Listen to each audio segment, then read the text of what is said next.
We're used to having some of the highest gas prices in the nation, and they have been much higher since the implementation of the Climate Commitment Act. We know that there are points where gas per gallon has gone up about 50 cents since the CCA began and since the climate carbon auctions began. But the question is, where is that money going? I think there are reasonable people who might be just fine paying more at the gas pump if it is actually genuinely going to help the environment and to help the climate and to fight all these issues that they care about. But the question is it? And is this money well spent? You'll remember, and we've talked about it, the CCA has brought in more money than our state government even dreamed that it would. I mean, if you ever hear our state government complaining about revenue, money, needing new taxes, they're absolutely lying to you. They're drowning in money. They're drowning in your money. And so they use a lot of it just to go to pet projects, pork, a lot of it to go to groups that are important constituencies of theirs that they want votes from, etc. And money from the Climate Commitment Act is no different. So as you're going out this weekend, as you're standing there at the gas pump, and as the numbers are creeping up higher and you get that sinking feeling in your gut, thinking, oh my gosh, how am I going to pay for all this? How am I going to keep paying this high price at the pump? I want you to know the very critical thing that those cents and dollars are going to fund. Your money, your hard-earned money that you pay at the gas pump, is going to support environmental and climate justice initiatives across Washington state. Does it make you feel better at least? To know that, hey, you might not be able to afford gas, or you might have to make some difficult budgetary decisions as a family to go out for the Labor Day weekend, but at least your hard-earned money is being used for environmental and climate justice. The Washington State Department of Health is awarding more than $14 million of Climate Commitment Act funds to 41 community organizations and tribes. Funds will focus on environmental justice and promote the health of communities disproportionately impacted by the harmful consequences of climate change. Get your woke word dice ready.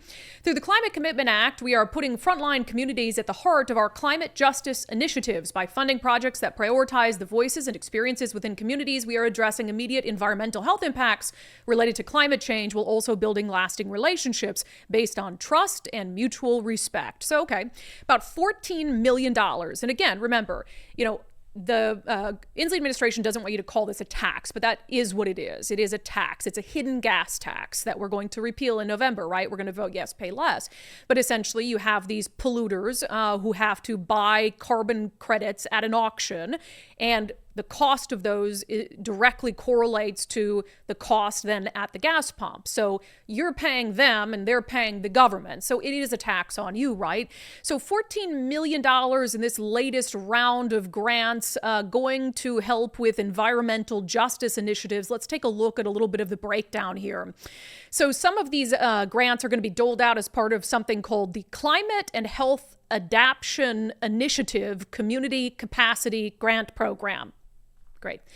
A couple of the organizations benefiting African Community Housing and Development in South King County. Let's see, Latino Community Fund, Suquamish Tribe, Young Women Empowered. So those are a few of the groups benefiting. But the bulk of the money for this particular round of grants is going to about 33 community groups that are going to be awarded a total of $13.3 million. So 27 community organizations and 6 tribes are part of this. Let's see, just to read a few: Snoqualmie Tribe, Suquamish Indian Tribe, Samish Indian Tribe, Confederation of Tribes, African Community Housing Development, Asians for Collective Liberation, Duwamish River Cleanup Coalition, Empowering Latina Leadership and Action. Let's see, Latino Community Fund, Mother Africa, New American Alliance for Policy and Research, Puget Sound SAGE. Oh my gosh, the list goes on and on and on and on. Washington State Coalition of African Community Leaders, etc. And of course, the Washington State Department of Health had to make sure that all these community groups know exactly where that money is coming from. I mean, they're not going to say it's coming from us. It is coming from us. It's coming from the money, the increased costs at the gas pump. But remember, they're trying to convince people to keep the Climate Commitment Act. So as they dole out these grants, they want people to know. that these two programs are supported with funding from the Climate Commitment Act. The CCA supports Washington's climate action efforts by putting cap and invest dollars to work, reducing climate pollution, creating jobs, and improving public health. So here's the thing. So they give these groups $14 or odd million collected on the backs of low income and middle income Washingtonians for climate justice and environmental justice. So I'm sure these groups are happy, right? It's about 45 groups in total that benefit from this round of funding. But remember, what the government gives you, the government can take away. And here's what's going to happen next. The government, the Washington State Department of Health in this case, doles out millions of dollars to these BIPOC, mostly organizations and tribes. Here's what's going to happen in less than a month. And you can mark my words. The Department of Health is going to come back and say, well, you know, if voters repeal the CCA, either we can't make good on these grants or we're not going to be able to give out these grants in the future. We're not going to be able to help these BIPOC organizations, these tribes, if voters repeal the CCA in November. And they are going to hold millions of dollars in funding that they've promised these groups over their head. And they're going to try to bribe them, coerce them, blackmail them into rallying to vote no on the initiative to repeal the CCA to keep it, because, oh my gosh, we got millions of dollars from the government, guys. We can't give that up. So we need to make sure that people vote no on the effort to repeal. And how do I know that that's going to happen? How am I so confident that in a matter of a month, the government will then hold these grants over the head of these BIPOC organizations and of these tribes? Well, because Washington state government has been doing that increasingly so in the lead up to November when Initiative 2117 is on the ballot to repeal the CCA. Very same thing that happened with the Puget Sound energy credits. And not just Puget Sound, but other energy companies sent emails out saying, hey, we're giving you a $200 credit on your electric bill paid for by the Climate Commitment Act. And they are continuing. I get emails every day from people saying they will not let this go. PSE already sent the credit, and they are emailing over and over, reminding people, hey, did you get your credit? If you got your credit, remember, it was paid for by the CCA. And Governor Inslee, this was a couple months ago, we played this clip. Governor Inslee, Chris Daniels at Como News asked him about this energy credit and the assertion that it just amounts to a bribe. And remember what Governor Inslee said. They're trying to take away $200 from these families. Who wants to take away $200 credit from a family to help them with their costs of these low-income folks? That's reprehensible. You know what else? It's weird. Yeah, so the people who want to repeal the CCA would be taking away $200 in energy credits from hardworking people, low-income people. We'd be taking it away. I mean, despite the fact that it's their money to begin with, that you already took away at the gas pump. You already took it from them, and now you're giving them just a little pennies of it back, just a little sliver of it back.